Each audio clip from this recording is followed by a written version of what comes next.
Chegamos então ao capítulo 21, ou no livro, né? Mas capítulo 22 no livro, nas aulas que nós estamos fazendo, mas o 21 no livro. Bom, enfim.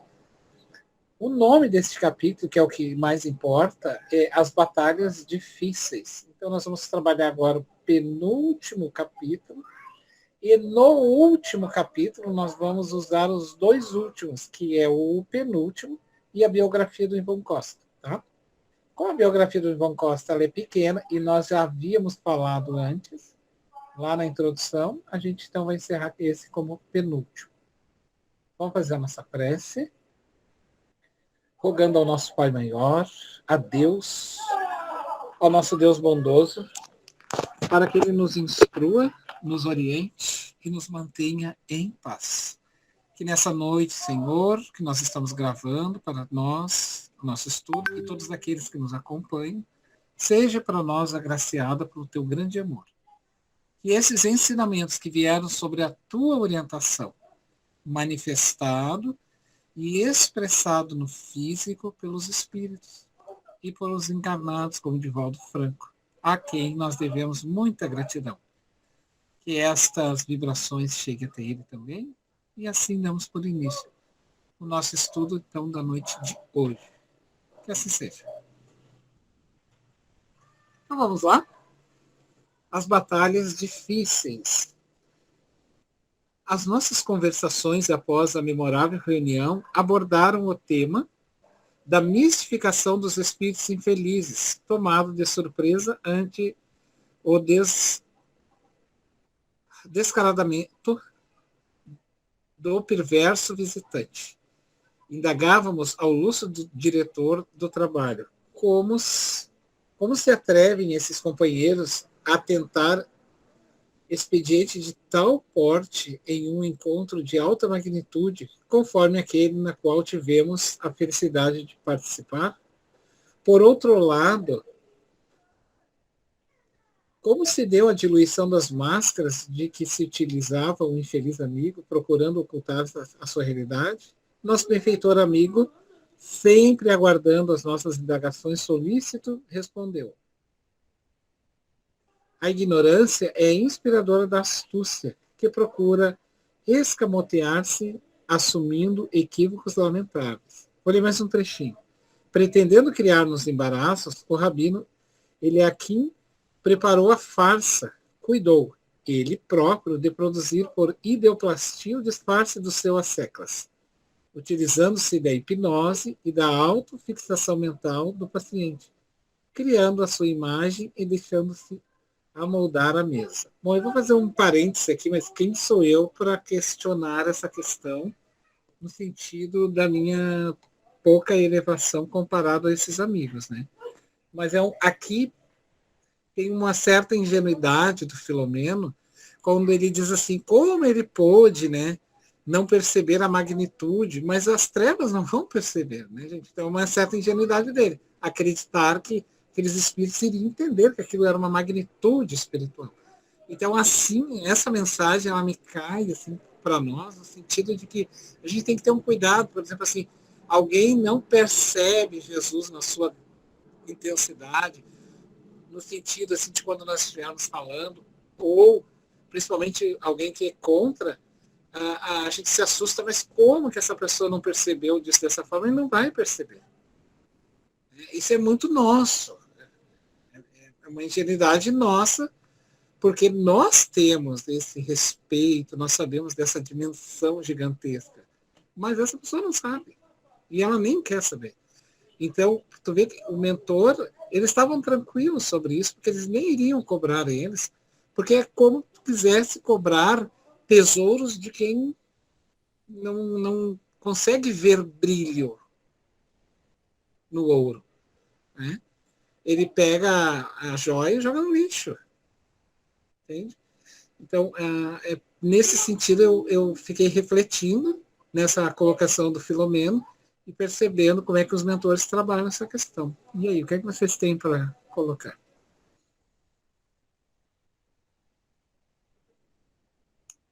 Ali, Fabiano, existe eu acho que até certo ponto, dois pontos. Primeiro, falta de leitura e de conhecimento, e outro, talvez um pouco de ingenuidade da nossa parte, não digo Filomena nossa, nós encarnados. Principalmente quem trabalha em desobsessão, ou em sessões mediúnicas, que tu doutrinando o espírito, ele vai aceitar, ele vai ir, porque tu falou palavra bonita, que tu falou com amor, que tu falou com isso. Pessoal, eles riem da nossa cara. Exato. Tá? O Emmanuel falou uma coisa pro Chico que eu nunca me esqueci. Estamos falando do Chico. Tá? Do Chico. O Chico chegou uma vez para o Emmanuel que ele não conseguia mais trabalhar por causa do assédio das entidades. Ele não conseguia mais trabalhar. E aí o Emmanuel disse assim, Chico, a 80% dessas entidades, tu, com teu exemplo, consegue ajudá-los. Os outros 10%, somente nós aqui no mundo espiritual. E os 10% restantes, somente Jesus. Né?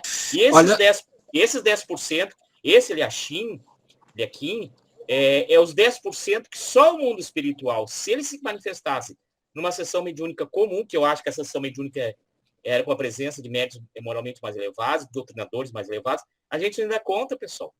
Entende? Uhum. Então, a gente tem que entender, nós temos uma limitação moral e intelectual. E um pouco muito ingênuo, por exemplo, assim, se nós pegarmos o Hilário, que não é tu, tá, Hilário? Mas o Hilário do André Luiz, o Hilário era um ingênuo. Ele, juntamente com o André Luiz. Então, ele fazia perguntas, vocês vão ver no decorrer das colocações do Hilário que ele fica assustado. Como isso? O Filomeno próprio diz, como isso? Eu fiquei assim. Então, tu vê que o fato daquela pessoa já ter percebido não significa dizer que o outro vai perceber. Um outro detalhe, quando o Chico, os americanos estiveram no Brasil para entrevistar o Chico Xavier, e aí fizeram perguntas para o Emmanuel em inglês, e o Emmanuel respondeu em inglês para eles. E aí eles pegaram e disseram para o Chico que não, nós temos que bater umas fotos para levar para a revista, e mandaram o Chico fazer tudo que era pose, e o Chico naquela ingenuidade, olha só, ingenuidade, fez várias fotos com a mão assim dentro da banheira e coisa e tal. E aí eles foram embora rindo do Chico Xavier, não sei o quê. 10 anos depois, os jornalistas abriram, a mulher do jornalista abriu um dos livros que o Chico havia dado para eles, que era Fonte Viva, e na anticapa ali, estava uma mensagem para eles do Emmanuel. Mas uma mensagem daquelas de dar nos dedos, como quem diz assim, olha só, vocês não me tirem para bobo, porque eu não sou. É mais ou menos nessa linha. Eles ficaram assustados. E aí o Emmanuel volta para o Chico e diz bem assim, ó. E aí conta para o Chico o fato, e o Chico, ai, tu vê, né? A gente nem percebeu. Diz assim, enquanto você for ingênuo desta forma, batendo fotinho lá na banheira, tu vai ficar assim. Então, quer dizer que eles chamam o Chico para que o Chico tenha uma maturidade, porque o Chico tinha um pouco dessa coisa. Ele era muito bondoso. E ao ser bondoso, cuidem bem, gente, ao ser bondoso demais, você quase que não capta a maldade do outro. Só que o outro vem com tudo. Por isso é sombra. Tu nunca vai deixar de ser astuto. Aqueles pensamentos, né, que a gente tinha na maldade. Não, tu vai amadurecer. Então, é a sombra, é o diálogo com a sombra. Tu vai amadurecer para deixar isso fortificado em ti. Então, por que Jesus vinha os maldosos em cima dele e ele pegava e olhava bem enérgico? Podre. Branco por fora e cheio de podridão por dentro. E falava com autoridade. O que é isso? Era a sombra de Jesus, só que já vivenciada, trabalhada, reconhecida, e não aquela sombra que vinha com ódio, mas uma sombra de um educador. Então ele tinha uma autoridade. Então tu nunca perde o que tu é, tu transforma. E o Chico não tinha isso. Por isso os caras fizeram aquilo que fizeram. E assim somos nós. Nós temos que ser amadurecidos nesse sentido, porque o espírito evoluído é um espírito maduro, amoroso e enérgico. Por que o Emmanuel era enérgico? Por que as mensagens do Emmanuel o verdadeiro cristão é isso? O verdadeiro cristão é aquilo. Não tem meia palavra para o Emmanuel. Sabe? Então ele diz, ele é claro nas colocações. Exatamente por isso. Tu te lembra Daquela outra passagem do nosso lar, da Narcisa, que era um espírito bem elevado em nosso lar. E chegou uma mulher lá uma situação deplorável, pedindo socorro, humilhando-se, pedindo socorro. E ela foram correndo para atender ela, e os guardas disseram que ela não ia entrar. E o André Luiz ficou furioso. Mas onde fica a caridade? Nem a Narcisa percebeu quem era ela. Só aqueles caras que estavam ali cuidando é que perceberam. Ela estava disfarçando. Quando ela percebeu que ela ia entrar, ela começou a soltar impropérios, palavrões. Ela tinha sido uma abortista, uma profissional do aborto. E tinha vários pontos negros no perispírito dela de cada aborto que ela fez. Se ela entrasse, ia causar um grande problema no nosso lar. Exatamente. Não era, até nesse aspecto do seu passado, não era o problema. O problema é que ela não tinha intenção de melhoria. Exato. Aí é que está o ponto. Ela não tinha. Então, cuidado. O Chico diz assim, eu vou entrar aqui, mano, eu preciso ajudar. Ele ia entrar no prostíbulo. E o Emmanuel disse para ele assim, não tem problema nenhum. O problema é saber se tu vai sair daí. Tu vê, é a ingenuidade. Sabe? Porque assim, às vezes a gente tem que entender o seguinte, mas eu quero ajudar, mas o outro quer ser ajudado? A outra pessoa está pronta para ouvir isso? Então a gente tem que ter esse cuidado, né? Mas avançando aqui, ó, ele vai... O que eles vão fazer aqui? Eles vão encerrar uma caminhada com... É que eu li os 2 capítulos e ficou meio os 2 juntos na minha cabeça, né? Mas alguém quer ler ali, ó, nosso benfeitor amigo, bem no início ainda. 3º parágrafo. Posso ler ali. Nosso benfeitor amigo, sempre aguardando as nossas indagações, solícito, esclareceu. A ignorância é a inspiradora da astúcia, que procura escamotear-se. Percebeu? O que tu leste? A ignorância é a inspiradora da astúcia. Porque o ingênuo, o ignorante, ele inspira o astuto. Aquele que quer fazer maldade. Porque ele vai notar assim, esse daí eu passo a perna nele. Mas segue para nós. Que procura escamotear-se, assumindo equívocos lamentáveis. Pretendendo criar-nos embaraços, o rabino Eliashim, não sei como é a pronúncia em hebraico, preparou a farsa. Cuidou ele próprio de produzir por ideoplastia o disfarce do seu assecla, utilizando-se da hipnose e da autofixação mental do paciente, criando a sua imagem e deixando-se amoldar a mesma. Com esse recurso, o seu embaixador foi preparado para o cometimento, unindo a arrogância peculiar aos infelizes à hipocrisia, a que se encontra acostumado na furna onde se refugia. É bem essa passagem que o Hilário comentou do nosso lar, né? Me chamou muita atenção aquilo. Ela vinha toda disfarçada de coitadinha, pedindo pelo amor de Deus e esperando a caridade. E quando ela é confrontada, ela mostra a verdadeira cara dela, né? É mais ou menos. Ela deixa cair aquela máscara, né? Então, demorando-se na incorporação. Isso não nos fecha o coração, gente. Claro. Só que a gente precisa amadurecer, como Jesus disse para Pedro, né? Manso como as pombas e astuto como as serpentes. Olha o equilíbrio, gente. Manso como as pombas e astuto como as serpentes. Ou seja, seja dócil sempre, manso, mas cuidem para que isso não seja arma para o interesseiro. Fabiano, contar um caso rapidinho. Na desobsessão, uma vez chegou um espírito assim, ele começou a ameaçar, ofender, dizer palavrão para o dirigente, sabe? Claro que o médium não soube filtrar, o médium não tinha disciplina. E o espírito foi falando, e daqui a pouco o espírito disse, tu não vai falar comigo? O que o doutrinador disse? Enquanto que tu continuar me ofendendo, não. E aí o espírito baixou a bola e conversou. Ele disse bem assim, enquanto tu continuar me ofendendo, eu não vou conversar contigo. E aí o espírito viu e aí houve o diálogo. Quer dizer, como tu falou, ele não deixou de atender. Ele estava esperando o espírito parar de falar ou perguntar para ele dizer que enquanto ele continuasse ofendendo, ele não ia conversar com o espírito. E aí o espírito se acalmou e ele conversou, né? Então, eu achei interessante. Ele deu o limite, né, na Deu verdade. limite, é E verdade. aí o espírito ganhou um outro respeito também, né? Exato, exato. Então, demorando... Tu dá um saltinho para nós, em alguns parágrafos, lá onde diz assim, ó, não nos cumpre violentar os códigos do amor. Não nos cumpre violentar os códigos do amor, pois a nossa vontade, ainda que imbuída das melhores intenções, não está acima das soberanas leis de justiça e de misericórdia, das quais ninguém foge. Deveremos aguardar o transcorrer dos dias, a fim de avaliarmos o efeito do nosso primeiro contato direto com o mandatário da comunidade, conforme ocorreu, através do seu símile desnorteado.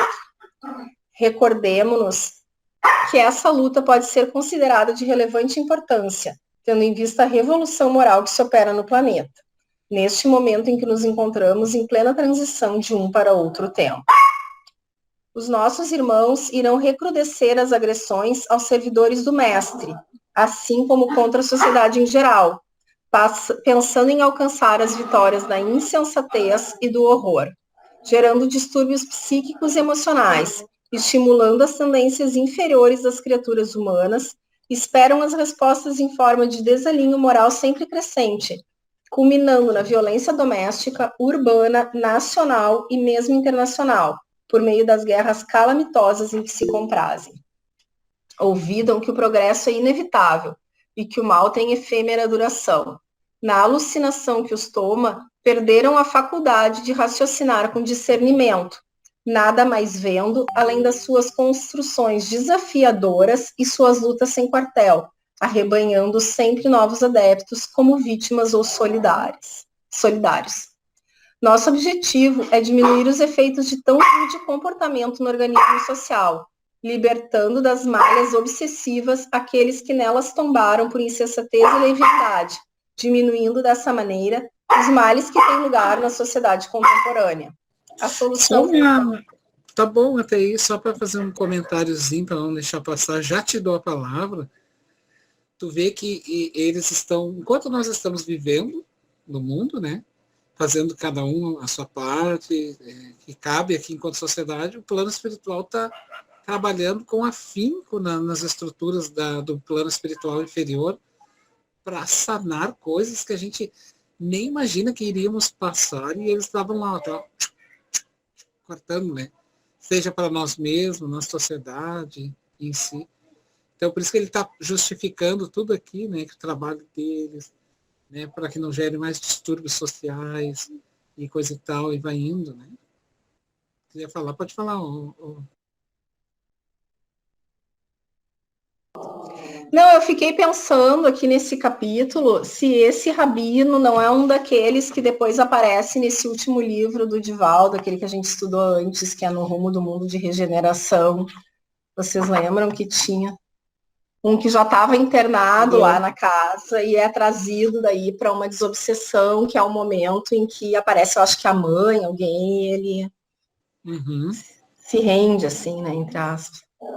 Eu me lembro desse rabino, mas não saberia dizer, né? Ali não fala o nome, né? Mas eu acho que não é o mesmo, sabe por quê? Naquele de Mundo de Regeneração, ele no final ele sucumbe, né? Assim, ele acaba, digamos assim, a mãe vem buscar, né? E acho que ele, digamos, cede nesse caso, não, né? Ele inclusive fez um clone, né? Para ir lá.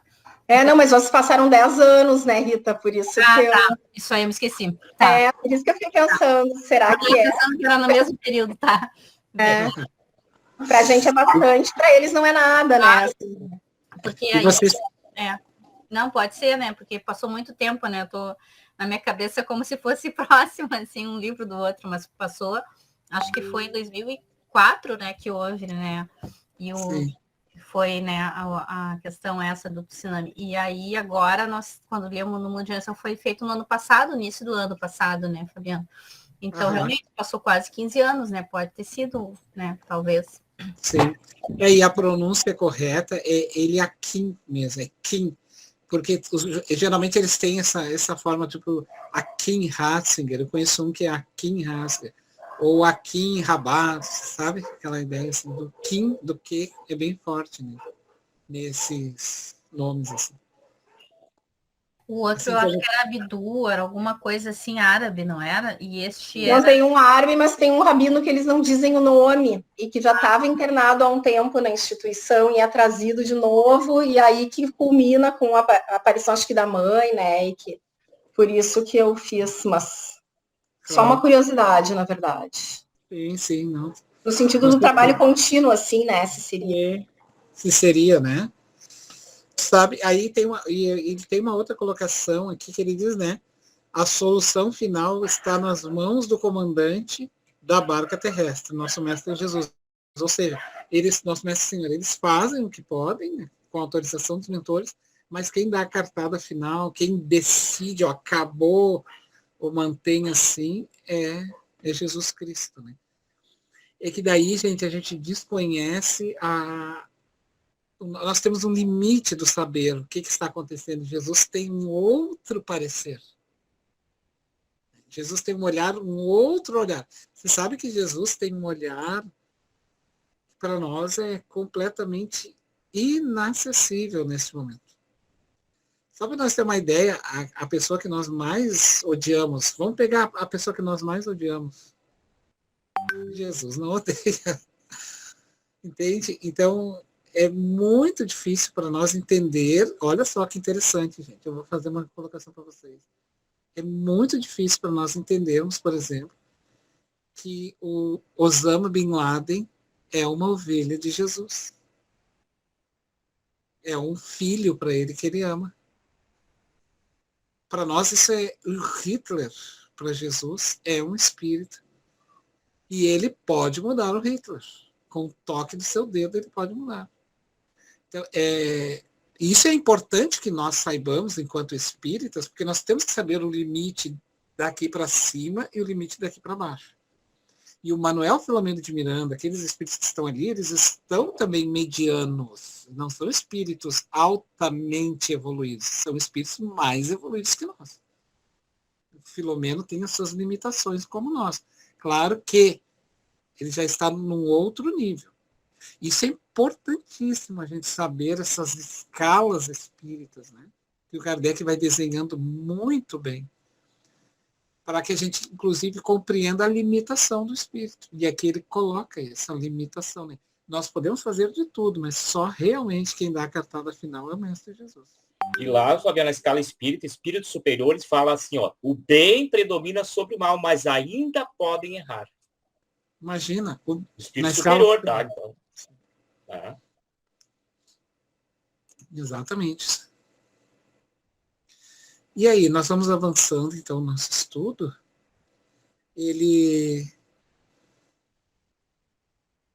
Aqui, ó, eu gostaria que vocês entrassem Eles vão fazer uma visita, né? Passado aqueles primeiros momentos, eles vão fazer uma visita a algumas instituições, algumas públicas, outras me parece ser espírita, porque eles falam ali que fazia esse evangelho num lar de meninas. E depois ele até faz dá uma certa importância na descrição dele de um senhor de 60 anos aproximadamente, que se encontrava numa cadeira de rodas, sofrendo num hospital, que teve um infarto. Quem gostaria de dar uma lida um pouquinho sobre algum desses fatos para nós? Ou queira falar, não precisa ler, mas queira narrar um pouquinho. Mais adiante.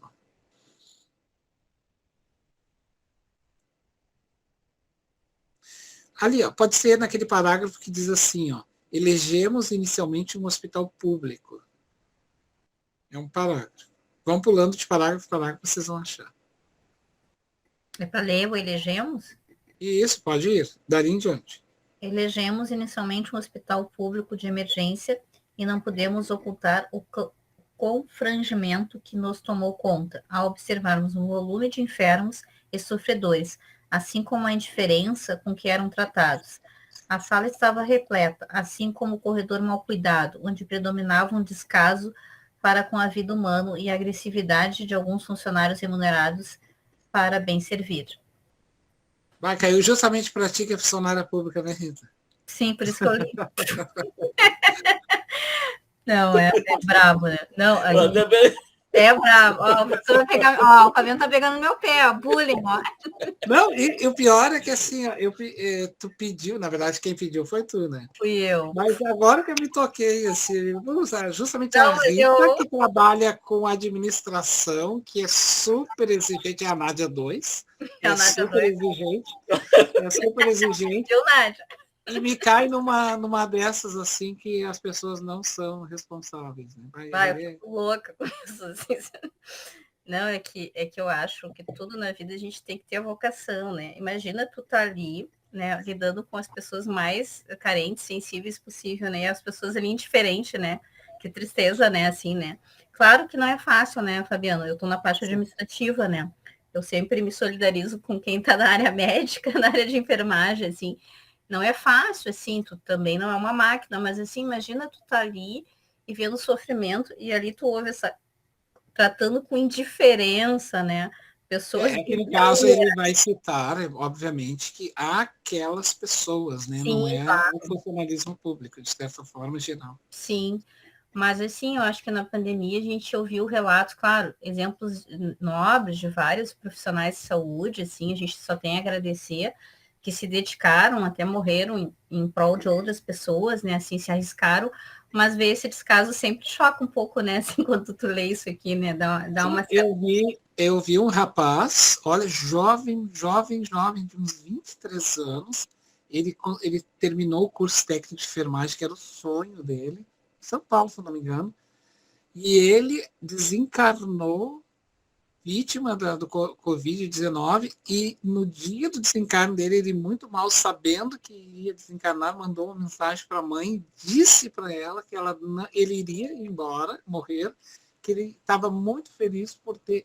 Imagina, gente, eu vi na televisão isso, ele antes ainda mandou uma mensagem para a mãe que ele não se arrependia do que tinha feito e é recente entrado no trabalho no hospital.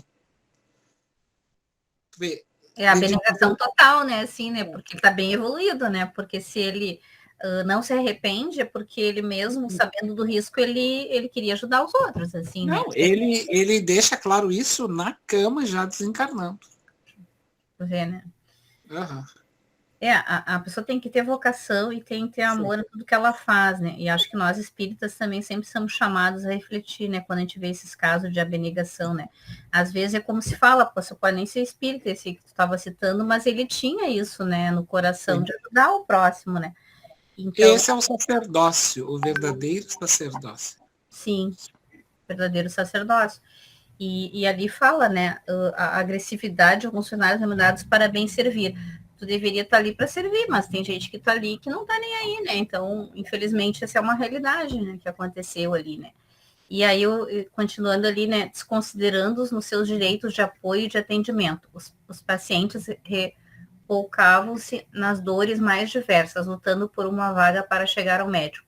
Normalmente indisposto, talvez pelo cansaço ou pela saturação, demonstrando a falta de ética e de compaixão para com o próximo, né? Essa parte é bem forte, assim, né? Mas dando um saltinho lá, né? A gente entra lá naquela parte, os senhores tetoravam as forças para reagir. Tinha um paciente, né, que estava ali esperando na emergência. O senhor estertorava sem forças para reagir, com a mente totalmente desvairada. Repentinamente sofreu um vágado, estabeleceu-se o pânico ante a gritaria de alguém estaria morrendo sem assistência. É isso? Então ele vai citar um caso nessa emergência de um senhor que estava tendo um infarto. Mas esse infarto era um infarto devido à sua própria saúde, mas também tinha uma intervenção espiritual de obsessão severa com ele, né? E aí os espíritos então vão auxiliar ele ali. Aí a senhora que em agonia, a senhora que o conduzia após a súplica do auxílio divino, e não tivemos outro comportamento senão o de nos aproximarmos enquanto Lopes Neto levava o pensamento comovido à oração, intercessão. O Von Costa dispôs de aplicar bioenergia, a princípio em movimentos de liberação de fluidos, e porque ele estava sendo asfixiado também por uma entidade perturbadora, né? Aí ele vai descrever que ele era um quadro típico de outros dentro do hospital, né? De milhares de pessoas que hoje estão nos hospitais, assim, passando por problemas que agora são físicos, mas que estão, assim, engendrados problemas espirituais severos, né?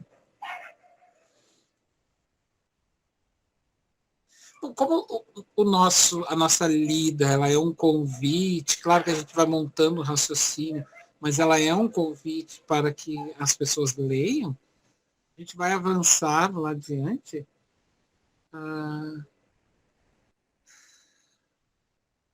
Deixa eu pegar aqui, ó. Mais adiante, nós vamos. A gente diz assim, ó, o amigo Yvon Costa. O amigo Yvon, sensibilizado com o drama do desencarnado, tentou um diálogo com ele, com aquele espírito que estava obsediando esse senhor, então. Tá? E aí, de forma mental, tentou dialogar com ele. E o mesmo não estava interessado, permanecendo-se ao lado, como se a serpente que hipnotiza a vítima para o bote certeiro. E aí, então, ele não dá muita importância e vai embora, mas deixa a criatura que foi socorrida.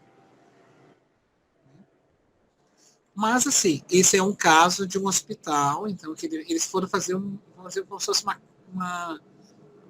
um passeio de aprendizado, tá? A expressão passeio é firmada nesse sentido, não um passeio de divertimento, mas um passeio de compreensão e aprendizado.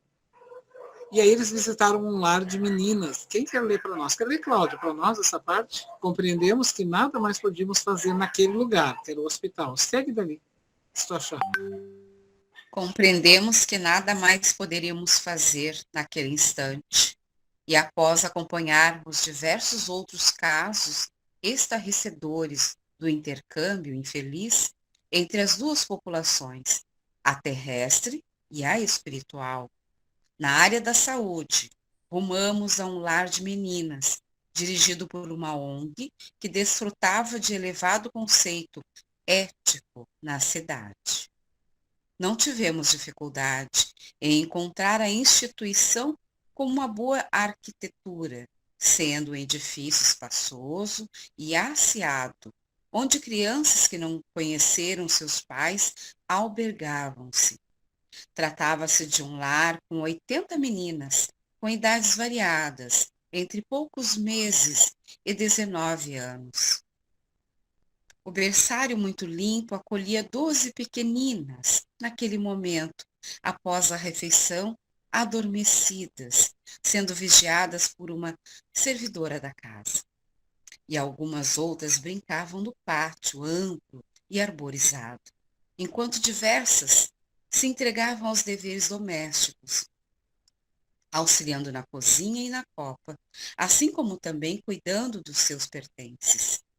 A diretora era uma senhora viúva, de aproximadamente 55 anos, jovial e dinâmica, portadora de excelentes vibrações, simpática e sinceramente devotada ao labor a que se entregara, sem qualquer tipo de remuneração.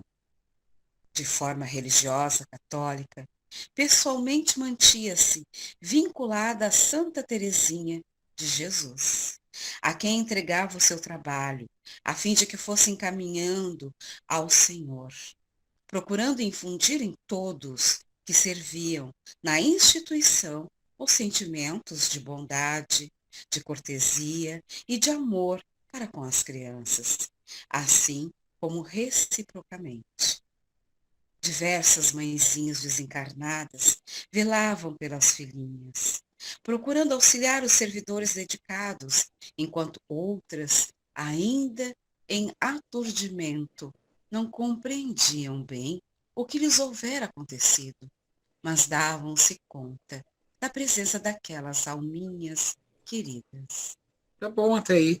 Então eles vão fazer uma descrição em alguns momentos e depois logo adiante ele vai citar, né, um rapaz que vai ser assaltado. Ele foi fazer uma visita a uma moça que vivia da prostituição Então essa moça estava saindo, mas estava muito adoentada, e esse rapaz, sem nenhum interesse, a não ser da caridade, visitava essa moça, e nesse caminho foi assaltado por um assaltante de rua, e aí ele, na hora, ele já era espírita, clama assim, e é atendido pela equipe espiritual do Filomeno, e aí os espíritos impõem a mão sobre o assaltante, que acaba tendo uma espécie de uma convulsão e cai no chão, e aí o próprio mentor então intui o rapaz que ele vá para casa, né? Que ele saia daquele ambiente. Olha como é interessante a chamada à ingenuidade que nós temos, né? Então, assim, a Joana diz assim, olha, depois que fizeres, ela fala bem assim, o evangelho no lar, não debandes a rua. Ela sempre diz que procure ficar após o evangelho mais em casa, preservando as energias. Não vá para a rua quando desnecessário. Então, assim, a gente precisa entender a astúcia do mal, sabe? A gente precisa entender que eu preciso fazer a bondade. Tá, eu quero ir lá fazer essa bondade. Então, olha só, eu sou um espírita. Eu sei que eu sou perseguido. O que eu quero indo numa hora que não é legal? Então eu vou procurar. Então vou fazer o seguinte, vou mais cedo, vou procurar. Sabe aquela precaução de mãe com bebê? Uma mãe não vai dar banho no bebezinho às 11 horas da noite. Uma mãe consciente vai dar lá por umas 10 horas da manhã, 11 horas da manhã, vai dar banho no idoso nessa hora. Por quê? Porque ela sabe que à noite pode adoecer. Então, esse é um cuidado, assim, que nós também temos que ter conosco, nesse sentido. Não é que é a anulação da nossa bondade, não. Mas sabermos aonde estamos pisando, sabermos aonde a gente está indo, o que estamos fazendo. Devemos fazer, sim. Não vamos fazer nada, mas sempre com cuidado, pisando para não sermos ingênuos. Porque ele ainda queria ficar ali, e o mentor disse para ele, não, volta para casa. Volta para tua casa. Ele inspira ele nesse sentido. Fabiana, isso que tu falou é interessante, porque nos anos 90, meados dos anos 90, eu trabalhei na Legião da Boa Vontade, que é uma instituição que não é espírita, e a gente ia atender moradores de rua, levar a famosa sopa, levar coisa até 11 da noite, meia-noite. Hoje, eu conversei com dirigentes esse tempo, encontrei assim, hoje nós não teríamos condições mais de fazer isso. Não faríamos mais. Hoje a instituição, então, abre para as pessoas irem até lá e pegarem a sopa, né? Então, realmente, porque hoje não tem mais condições, porque o perigo é muito grande. Não tem. E aí, se talvez, então a gente tem que ter esse cuidado até não termos a ingenuidade. Não podemos ser ingênuos, sabe? Não vamos deixar de fazer a bondade jamais. Mas manso como as pombas e astuto como as serpentes. Bom, chegamos no nosso final, então, desse primeiro capítulo, desse capítulo de hoje, esse nosso penúltimo capítulo. Quer fazer a prece para nós, ou Hilário, de encerramento? Pode ser. Pai amado, querido Mestre Jesus, benfeitores amigos, Manuel Filomeno de Miranda, Ivon Costa, e todos os espíritos nobres que trabalharam neste livro, nesses capítulos. Nós agradecemos. Somos gratos a Edivaldo Pereira Franco pela sua renúncia e abnegação. Pedimos, Pai, que Tu possa envolver esse grupo em muita luz, muita paz, para que sempre estejamos em harmonia com as leis divinas. Nos abençoe e nos proteja. Que assim seja.